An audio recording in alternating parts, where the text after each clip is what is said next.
So I love this whole, how everyone is challenging the 9-to-5 culture. I really enjoy the fact that people are now speaking up and they're feeling a certain way about working a 9-to-5. The reason why, though, in my opinion, people are waking up and they really messed up, when they were working the 9-to-5 is this. They thought the 9-to-5 was their life purpose. They treated the 9-to-5 like that was the most important thing in their life. It was never meant to be that way. But people nowadays, especially now with things being so difficult in the economy, they're so excited they want a job and they're thinking that job they're going to get, that 9-to-5 they're going to get is their savior. So they give it their all, the hard work, blood, sweat, and tears for a job, for a 9-to-5 job. And then they're doing all these layoffs. Like the tech layoffs are just extremely ridiculous. So people now are seeing that and they're getting worried. And they're recognizing, man, these corporations, they don't care about us. They do not care about us. So why am I going to go and make a 9-to-5 my life purpose? But this hate 9-to-5 videos that I'm seeing, I still don't agree with it, because I feel like a lot of people are hearing other people's opinions about a 9-to-5. They're going on TikTok and how all these TikTokers are saying how a 9-to-5 is so unfulfilling. So people are anticipating a 9-to-5 to suck because they want to be like an influencer. They want to do something else completely different because they think that's the way to build wealth. And that is the problem that I see so much, though, is people really think that a 9-to-5 is really either really, really bad or it's really, really good. Okay? It's supposed to be somewhere in the middle. You see, this is the thing I always tell people, okay? When you apply for a job, right, people always get worried and they always say, man, I want this job to hire me. I want them to hire me. I want them to hire me. Like, you're so nervous. You do everything for this job. We need to recognize, guys, and this is probably me just being the age that I'm at now. When I was younger, I didn't think that way, but when I'm older now, I recognize it. It's a two-way street. You're interviewing them as well. You should be able to ask them questions to see what their work-life balance is, how this current situation is at work. Like, what are they expecting for you? How many hours a week? It's a feel you get from both sides. They might not be a good fit for you, and you might have to reject them. But a lot of times, that's not the case.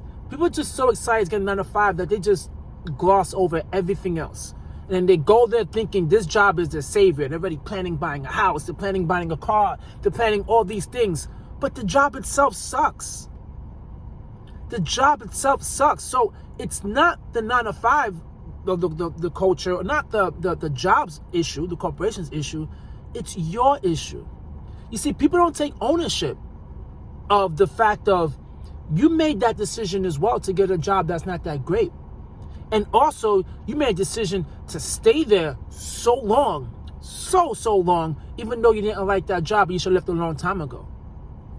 I read somewhere, it was from the rich BFF girl, and she was discussing how, it's easier to get another job rather than just asking for a raise, because you guys know how it is. Asking for a raise is really difficult, but you need to have a conversation with the job. She said after 6 months, and listen, there's people I work with now that they do this. Within 6 months of saying, hey, listen, I have a rule, in 2 years, I'm out of here. But in 6 months, I'm going to have a conversation and say, hey, listen, what are the things I need to do in order to get a raise or get the promotion that they want? Once the 6 months is up, they've been there for a year and nothing is going their way, they leave. They just leave. But I love that because they recognize, no. You're not loyal to me. You're not loyal to me. I'm going to get up and go somewhere else. And it's okay. I'm not mad. It's all right. But I have a goal in my life and I have a purpose in my life. You are one of the purposes in my life, but not my only purpose in life. My family, my friends, anything that I want to do, my goals, all that stuff, that is my purpose. Not strictly just working 9-to-5. And people just get up and they just leave. And that's why I love the fact that people are challenging the 9-to-5 culture now. I'm not saying how people say how much they hate it. If you hate something, that means you've been there for way too long to get to a point where you hate it. But I love the fact that people are challenging it and recognizing, okay, the landscape changed a bit. Back in days, people worked at a job for 30 to 35 years. They retired, got gold watches, got a bunch of whole stuff when they retired. That's not the way things are right now. It's not. It really is not. And also on CNBC, they were showing something about how the middle class is shrinking. and they were showing how the wages, the increase in the wages has been dwindling, slowly going up, not that much, but productivity's sky high. So yeah, we're all exhausted and we're all just tired of it. And we feel like, man, if I'm doing a job of 2 or 3 people, I should get paid more. But unfortunately, that's not how corporate America works. It's not how they work. They're all about, satisfying the stockholders. That's like the number one thing that they're trying to do is satisfy the stockholders, not us. And it's the honest truth, not us. If people continue to stay and continue to work, they're going to continue doing what they're doing until something changes.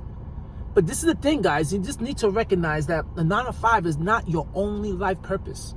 I see people going into 9 to 5 telling them, I got a work wife. I mean, you're making relationships at work, man. Some imaginary relationships you're making up at work, calling someone your work wife. Because listen, you are there so many hours throughout the day. You probably see your coworkers more than you see your significant other, or you see your friends, because you're seeing them 8 to 9 hours a day. I'm sure you're not hanging out with your friends 8, 9 hours a day, or even probably on the weekends for 8 or 9 hours.